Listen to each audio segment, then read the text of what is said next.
नमस्कार, स्वागत है आपका फायदेमंद फंड्स में। मैं हूं नीरज वाजपेयी और आज बातचीत करेंगे एक ऐसे फंड के बारे में जो आपको एक स्टेबल रिटर्न दे सकता है, क्योंकि इस वोलेटाइल मार्केट में या कई बार आपको लगता है कि एक ऐसा फंड होना चाहिए, एक ऐसा इन्वेस्टमेंट होना चाहिए, ऐसा ऐसा क्लास होना चाहिए जहां से आपको एक सिक्योर्ड पैसा मिले, जहां पर रिस्क कम हो, बहुत वोलेटाइलिटी ना हो और बदलती हुई परिस्थिति में आप उस जगह निवेश कर सके। तो वो फंड कौन सा हो सकता है, वो क्या एसेट क्लास हो सकता है? तो उसका नाम है पराग पारिक कंजर्वेटिव हाइब्रिड फंड। ये एक डेट फंड है जिसका एक मेजर पोर्शन डेट सिक्योरिटीज़ में लगता है और उसको इसलिए रखा जाता है क्योंकि वहाँ पे आपको ज़्यादा सेफ्टी और सिक्योरिटी मिलती है, वोलेटिलिटी कम होती है और कुछ हिस्सा इक्विटीज़ में भी आता है।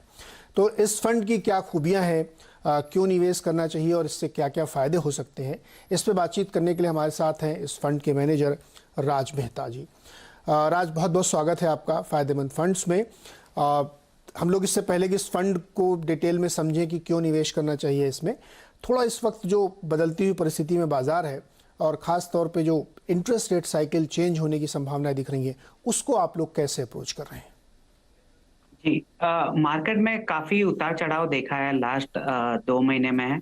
ये थोड़ा होना भी लाजमी था क्योंकि लास्ट 2 साल वन साइड मूवमेंट रहा है जहाँ पे सब इन्वेस्टर्स ने बहुत पैसा कमाया है। तो अभी थोड़ा टाइम मार्केट वॉलेटाइल रहेगा और उसके वजह से डेट प्रोडक्ट्स हर इन्वेस्टर के पोर्टफोलियो में होना भी बहुत जरूरी है ये वॉलेटिलिटी राइड आउट करने के लिए। तो इंटरेस्ट रेट साइकिल अभी जहाँ पे अपन देखेंगे तो डेफिनेटली ग्लोबली और इंडिया में भी इंटरेस्ट रेट्स एकदम ही लो पे है और इधर से आगे जाके बढ़ना चालू होंगे।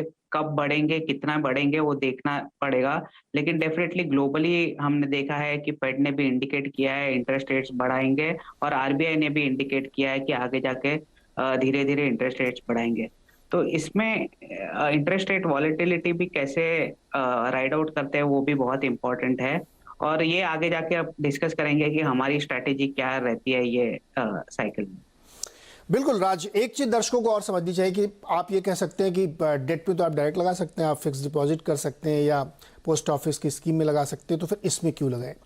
क्योंकि बहुत सारे डेट इंस्ट्रूमेंट्स हैं, सब में आप पैसे नहीं लगा सकते और सबको ट्रेड करना, सबसे बेटर या बेस्ट रिटर्न निकाल लेना एक फंड हाउस कर सकता है। इसलिए भी आपको डेट में लगाना, तब भी आप एक फंड में लगाते हैं तो ज़्यादा बेहतर होता है।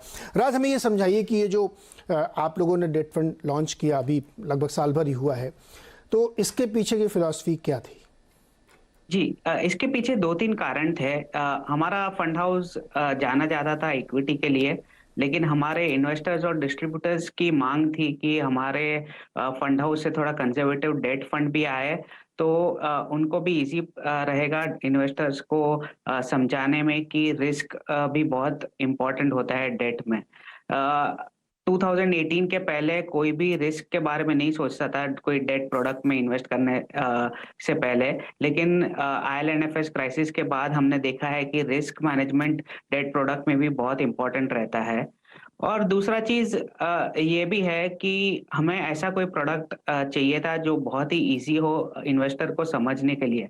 डेट एक बहुत ही ज्यादा कॉम्प्लिकेटेड प्रोडक्ट है जिसमें कम से कम सेबी के हिसाब से अराउंड 10 कैटेगरीज है, तो एक एंड इन्वेस्टर को बहुत कंफ्यूजिंग लगता है। इसके लिए हमने एक सिंपल प्रोडक्ट निकाला जिसमें हम अक्रॉस टेन्योर्स इन्वेस्ट कर सकते हैं, अक्रॉस क्रेडिट रिस्क इन्वेस्ट कर सकते हैं, जिसमें गवर्नमेंट सिक्योरिटीज से लेके कॉर्पोरेट बॉन्ड्स में भी इन्वेस्ट कर सकते हैं। और हमने ये भी कहा है कि क्रेडिट रिस्क जितना कम हो सके उतना कम लेंगे। खास करके 2018 के बाद देखा है कि क्रेडिट रिस्क लेने से पोर्टफोलियो में क्या इम्पैक्ट आता है। इसके लिए ये भी एक यूनिक फीचर रहा है हमारे फंड हाउस का। ओके, तो राज, अब थोड़ा सा फंड के बारे में हम लोग बात करते हैं। इस फंड की जो खूबी है कि ज़्यादातर आपने कहा ना कि कॉरपोरेट और गवर्नमेंट बॉन्ड में भी लगाते हैं, स्टेट गवर्नमेंट की भी बहुत सारे अच्छे रिटर्न वाले बॉन्ड्स हैं। तो कैसे चूज़ करते हैं आप लोग बॉन्ड को, क्या रेटिंग से, क्या रिस्क उसमें आप देखते हैं? और ये भी बताइएगा कि जो कुछ पोर्शन आप लोग इक्विटीज़ में लगाते हैं उसके पीछे क्या राय होती है? जी, पहले फंड का स्ट्रक्चर समझेंगे तो लगभग 75% तक डेट सिक्योरिटीज में इन्वेस्ट करते हैं। बाकी का जो 25% है उसमें रीट्स एंड इन्वेस्ट में भी इन्वेस्ट कर सकते हैं और थोड़ा इक्विटीज में भी इन्वेस्ट कर सकते हैं। तो पहले बात करते हैं जो डेट का जो एलोकेशन है 75%, उसमें हमने अभी ज्यादातर स्टेट गवर्नमेंट सिक्योरिटीज में इन्वेस्ट किया है, क्योंकि अभी ट्रिपल ए बॉन्ड्स और स्टेट गवर्नमेंट सिक्योरिटीज में ज्यादा स्प्रेड नहीं रहा है। तो अगर मोर और लेस सेम यील्ड्स पे ट्रेड कर रहे हैं तो फिर क्रेडिट रिस्क क्यों लेना, जबकि स्टेट गवर्नमेंट सिक्योरिटीज आपको sovereign rated securities same yield पे मिल रही हो। तो एक तो ये स्ट्रैटेजी है हमारा कि स्टेट गवर्नमेंट बॉन्ड्स में अभी इन्वेस्ट करना, क्योंकि ज्यादा स्प्रेड नहीं है ट्रिपल ए बॉन्ड्स में। दूसरा ये भी है कि हमारा एवरेज मैच्योरिटी थोड़ा हायर एंड पे 5 to 7 ईयर्स के बीच में। इसके पीछे एक कारण ये है कि अभी का जो यील्ड कर्व है वो बहुत ही ज्यादा स्टीप है। तो जो शॉर्टर एंड सिक्योरिटीज है वो बहुत ही कम रेट पे ट्रेड कर रही है, और जो लॉन्गर एंड सिक्योरिटीज है वो बहुत ही ज्यादा रेट्स पे। तो अभी का जो यील्ड कर्व है वो ऐसा है। और दूसरा ये होता है कि लॉन्गर टर्म बॉन्ड लेके बैठ जाओ और थोड़ा शॉर्ट टर्म में इम्पैक्ट आएगा अगर इंटरेस्ट रेट बढ़ेगा तो, बट एज लॉन्ग एज थोड़ा इन्वेस्टमेंट होराइजन बड़ा रहेगा तो मोर और लेस इवन आउट हो जाता है ये। तो इक्विटीज में ये फंड में हमारा स्पेसिफिकली ये स्ट्रेटेजी है कि ऐसी सिक्योरिटीज में इन्वेस्ट करें जिसमें कैश फ्लो यील्ड्स अच्छी हो, डिविडेंड यील्ड्स अच्छे हो, अच्छी कैश फ्लो कंपनीज हो, जीरो डेट हो, और जिसमें वॉलेटिलिटी कम हो। तो क्योंकि ये डेट प्रोडक्ट है प्रेडोमिनेंटली, हमें इसमें ज्यादा इक्विटी रिस्क भी नहीं लेना है, इसके लिए ऐसी टाइप की सिक्योरिटीज में इन्वेस्ट किया है। ओके अच्छा राज, ये बताइए कि चूंकि आप ये कह रहे हैं कि इस वक्त जो है जो बॉन्ड यील्ड है वो शॉर्टर टर्म में ज़्यादा है लेकिन लॉन्ग टर्म में फ्लैटन रहेगी, तो सिंपल लैंग्वेज में क्या हमारे जो लोग देख रहे हैं इस शो को वो ये समझें कि जब ब्याज दरें बढ़ने का सिलसिला शुरू हो या माहौल बने उस समय इस तरीके के फंड में पैसे लगाना ज़्यादा बेनिफिशियरी होता है? जी, अभी के यील्ड कर्व के हिसाब से लॉन्गर टर्म में डालना बेनिफिशियल है। काफी फंड हाउसेस की स्ट्रेटेजी ये भी है कि अभी शॉर्टर टर्म में ना डालें और फिर शिफ्ट हो जाए लॉन्गर टर्म में, बट वो बहुत डिफिकल्ट होता है वो री इन्वेस्ट करना। इसलिए हमने एकदम ही सिंपल रखा है प्रोडक्ट, जिसमें आपको टाइम करने की जरूरत नहीं है, मार्केट टाइम करने की जरूरत नहीं है। जैसे इक्विटी में बोलते हैं कि टाइम नहीं करना चाहिए, डेट के इंटरेस्ट साइकिल में भी टाइम ना करे, वही बेहतर रहता है। अच्छा एक चीज़ और बताइए, जो लिक्विड फंड्स होते हैं बहुत सारे, चूंकि पराग पारिक इस बारे के लिए जाना जाता है कि बहुत ही इनोवेटिव चीज़ लेके आते हैं, आप लोग सिंपल तो कुछ करते ही नहीं है, मतलब एकदम एक नई चीज़ लेके आते हैं, और जैसे कि आप लोगों ने जब नैस्डैक के लिए किया था तो बहुत उसका फ़ायदा उठाया, तो ये फंड उनसे कैसे अलग है? जी, लिक्विड फंड में यूजुअली क्या होता है कि अप टू 3 मंथ्स के मैच्योरिटी के पेपर में ही इन्वेस्ट कर सकते हैं। तो जैसे मैंने कहा शॉर्ट टर्म रेट्स बहुत ही कम है, तो उसमें रिटर्न लगभग 3.5-4% के आसपास ही मिल सकता है। अगर रिटर्न ज्यादा चाहिए तो होराइजन भी बढ़ाना पड़ेगा, मैच्योरिटी भी बढ़ानी पड़ेगी, और इससे थोड़ा बहुत इंटरेस्ट रेट रिस्क भी आ सकता है। ओके राज, किस एज ग्रुप के लिए ये फंड ज़्यादा बेहतर होते हैं? चूँकि लोग अपनी अपनी क्रेडिट प्रोफाइल अलग अलग बनाते हैं तो वो एक स्टैंडर्ड फार्मूला होता ही है कि 100 से एज माइनस कर लिए, लेकिन इस बदलते हुए समाज में, बदलते हुए दुनिया में बहुत सारे लोगों को लगता है कि कुछ हिस्सा तो ऐसा होना चाहिए जहाँ से एक बड़ी सिक्योर्ड रिटर्न इनकम हमें मिलती रहे। तो आप लोगों ने जब बनाया इस फंड को, जब सोचा, तो कोई एक क्राइटेरिया सोचा होगा कि किस तरीके के एज ग्रुप के या किस इनकम प्रोफाइल के लोगों को टारगेट किया जाए? श्योर। सो इसमें 3 टाइप के इन्वेस्टर्स के लिए ये फंड खास करके बनाया गया है। एक तो जो ज्यादा हायर टैक्स ब्रैकेट्स में होते हैं, उसमें क्या होता है कि अगर आपने एफडी में डाला जो 5.5-6% के बीच में रिटर्न देता है, उसमें 30-35% जितना तो टैक्स ही चले जाता है। तो ये फंड क्योंकि डेट म्यूचुअल फंड है, आप अगर 3 साल से ज्यादा होल्ड करते हो तो आपको इंडेक्सेशन बेनिफिट्स भी मिलता है और टैक्सेशन वाइज एफिशिएंट हो जाता है। दूसरा कैटेगरी ये है जो रिटायरमेंट के लिए कॉर्पस बना रहा है और आगे जाके सिस्टमैटिक विड्रॉल प्लान से अपना मंथली एक्सपेंसेस निकालना चाहता है, उसके लिए भी ये अच्छा प्रोडक्ट है। और तीसरा बकेट ये भी है, यंग इन्वेस्टर्स को अगर डेट एलोकेशन करना है, जैसे आपने कहा 100 माइनस एज कर देंगे उतना तो आपका इक्विटी एलोकेशन हो गया और आपका एज जितना आपको डेट में डालना चाहिए। तो अगर वो डेट में डालना है और कोई दिमाग नहीं लगाना है कौन से कैटेगरी में डालना है डेट के अंदर, तो ये बहुत ही इजी प्रोडक्ट, सिंपल प्रोडक्ट बनाया है जिसमें पूरा आपका डेट एलोकेशन भी डाल सकते हैं। तो राज, बिना दिमाग लगाए राज के ऊपर छोड़ देने पर कितना रिटर्न हम लोग एक्सपेक्ट करें, मैं दर्जा एक्सपेक्ट करें कि राज हमें कमा के देंगे और हमको बिल्कुल उस तरफ सोचना नहीं, खाली एलोकेशन करना है?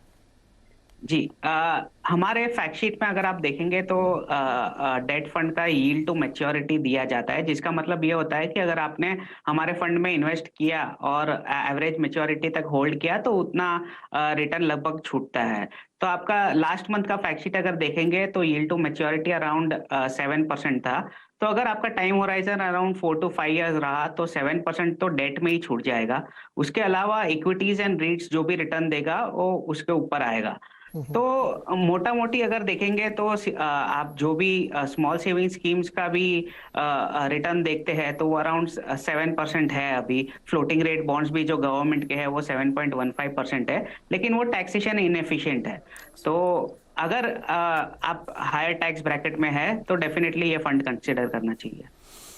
हायर टैक्स ब्रैकेट के लोगों के लिए, और जो लोग अपना पोर्टफोलियो बना रहे हैं तो उसमें ये भी ज़रूरत लगती है कि आपको एक एफडी की बजाय इस पर रख सकते हैं आप, जहाँ ज़्यादा आपको अच्छा रिटर्न मिलेगा, इंडेक्सेशन का फ़ायदा 3 साल में मिल जाएगा। अच्छा, आप लोग कॉर्पोरेट बॉन्ड में भी तो लगाते ही होंगे, तो उसमें भी अब चूंकि एक बड़ा रिस्की क्वेश्चन है ये कि किस तरीके से उनको चूज़ किया जाए, क्योंकि बहुत सारे ऐसे उदाहरण हिस्ट्री में रहे हैं जहाँ पे डर लगता है। तो आप लोग कैसे चूज़ करते हैं कि कौन से कॉर्पोरेट बॉन्ड में ध्यान देना चाहिए?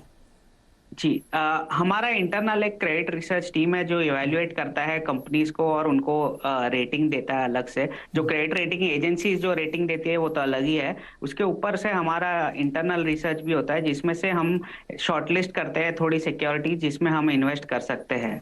तो ये एक प्रोसेस रहा जिसमें कॉर्पोरेट बॉन्ड्स में इन्वेस्ट कर सकते हैं। अभी फिलहाल लगभग 10 से 12 कंपनीज है हमारे इन्वेस्टमेंट यूनिवर्स में जिसमें हम इन्वेस्ट कर सकते हैं। उसके अलावा हमने AAA और AA के नीचे जाएंगे नहीं, वो भी डिसाइड किया हुआ है। तो AA के नीचे तो डेफिनेटली नहीं जाएंगे, भले रिटर्न ज्यादा हो उसमें लेकिन रिस्क भी बहुत ज्यादा होता है। तो कम से कम AA, वो भी कम, लेकिन AAA में जा सकते हैं कॉर्पोरेट बॉन्ड में। एक छोटा सा ब्रेक लेते हैं यहाँ पे। ब्रेक से लौट के आके ये समझने की कोशिश करेंगे कि इस फंड में रिस्क क्या क्या है, क्या क्या हो सकते हैं, और जब इंटरेस्ट साइकिल बढ़ रही है और उसमें चेंजेस आ रहे हैं तो आगे जाते हुए एक चर्चा ये भी चल रही कि हो सकता है डिमांड डिस्ट्रक्शन आए तो फिर से आपको एक कर्व बदलता हुआ दिखे, उसको कैसे प्ले करें इस बॉन्ड के थ्रू, ब्रेक के बाद समझेंगे।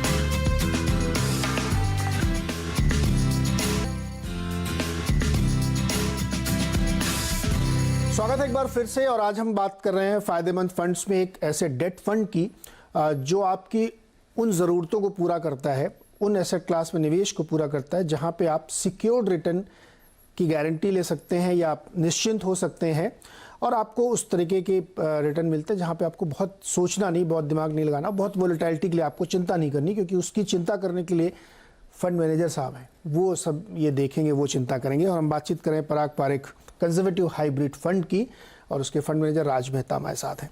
राज, हमने ब्रेक से पहले काफ़ी चर्चा की किस तरह के लोगों को, किस प्रोफाइल के लोगों को फंड में आपके क्या क्या है। अब थोड़ा सा ये समझने की कोशिश करते हैं कि इस फंड के में क्या क्या रिस्क हो सकते हैं।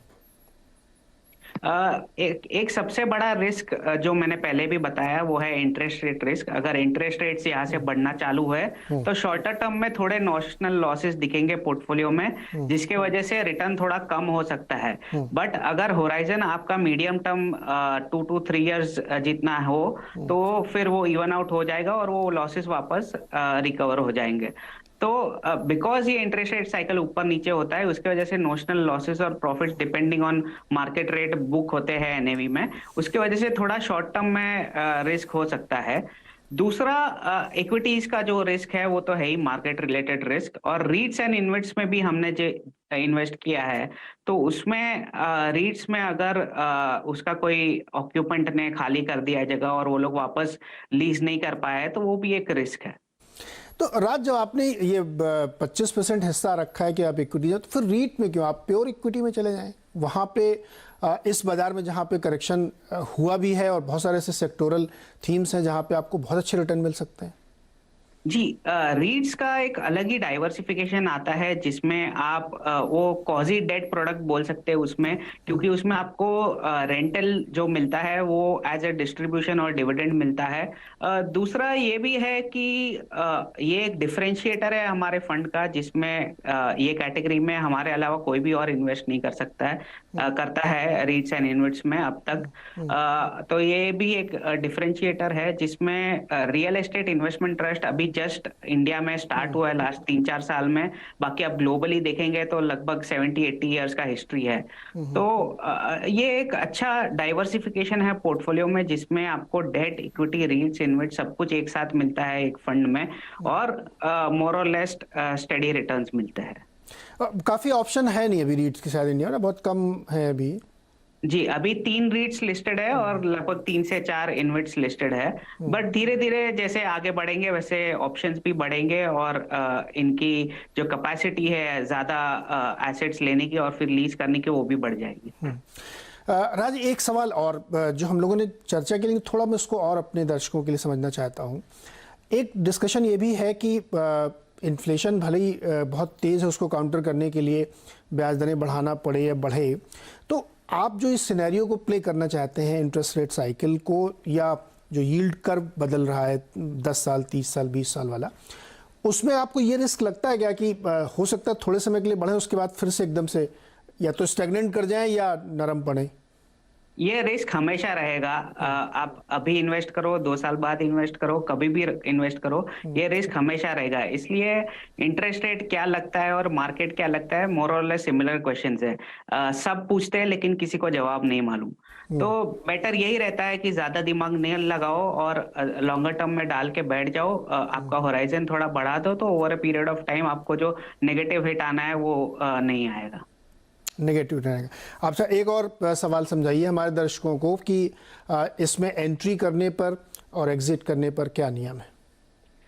एंट्री में तो अभी कोई एंट्री लोड है नहीं, सेबी के रेगुलेशन अलाउ नहीं करते हैं। एग्जिट में 10% of investment with in 1 year निकाल सकते हो विदाउट एनी एग्जिट लोड, और 1 साल के बाद कोई भी एग्जिट लोड नहीं है। दूसरा एक डिफरेंशिएटर हमारे फंड का ये भी है कि हमने एक्सपेंस रेशियो ये फंड का बहुत ही कम रखा है। हमें मालूम है कि लोग डेट में इन्वेस्ट करते हैं जिसमें रिटर्न ही इतने कम है, तो अगर हमारा एक्सपेंस रेशियो ही ज्यादा होगा तो उसके रिटर्न्स, एंड इन्वेस्टर के रिटर्न्स और भी कम हो जाएंगे। इसके लिए हमारा एक्सपेंस रेशियो डायरेक्ट प्लान में इसमें खाली 30 बिप्स है और रेगुलर प्लान में 60 बिप्स है। तो हमने ये जानबूझ के कम रखा है ताकि इन्वेस्टर को रिटर्न ज्यादा मिले। इन्वेस्टर को रिटर्न ज़्यादा मिले, इसलिए ये रेशियोज कम रखे गए हैं और एक सिक्योर्ड फंड यहाँ पे रखा गया है। पारिक राज साहब, बिल्कुल समय खत्म हो रहा है मेरा। एक लास्ट लाइन जो लोग ये शो देख रहे हैं उनके लिए आप क्या कहना चाहेंगे कि ये क्यों उसमें निवेश करें? अगर आपको कोई डेट प्रोडक्ट में इन्वेस्ट करना है, आपका एलोकेशन डेट साइड पे डालना है, तो इसमें बिना सोचे समझे, बिना दिमाग लगाए आप इन्वेस्ट कर सकते हो, और आपका टाइम होराइजन 3 साल से ज्यादा रखेंगे तो और भी बेहतर होगा। बिल्कुल। तो इस चर्चा का, इस फंड को समझने का उद्देश्य ये था कि आप जब एसेट एलोकेशन करते हैं तो उसमें एक पोर्शन डेट का या सिक्योर्ड होता है, तो उसके लिए आप बहुत सारी एफडीज को चुनते हैं या बॉन्ड्स को चुनते हैं, तो उसमें से एक ये ऑप्शन हो सकता है कि आप इस फंड को भी देखें, जहाँ पे आपकी जगह कोई और मेहनत करेगा और कहीं ज़्यादा एफडी से बेटर रिटर्न आपको ला के देगा, और 3 साल में आपको इंडेक्सेशन का भी फ़ायदा मिलता है। तो यहाँ पे डेट में भी बेस्ट रिटर्न आप हासिल कर सकते हैं। ऐसे बहुत सारे फंड बाज़ार में हैं, आप उसको देखिए, समझिए। तो आज हमने सोचा कि इस बारे में भी बात की जाए, क्योंकि इंटरेस्ट रेट साइकिल चेंज हो रहा है, तो डेट फंड की स्थिति क्या है। तो राज ने हमें बहुत बेहतर तरीके से समझाया कि उनके फंड में निवेश के क्या फ़ायदे हैं। आज के लिए फ़िलहाल इतना ही। बहुत बहुत शुक्रिया। देखते रहिए CNBC आवाज़।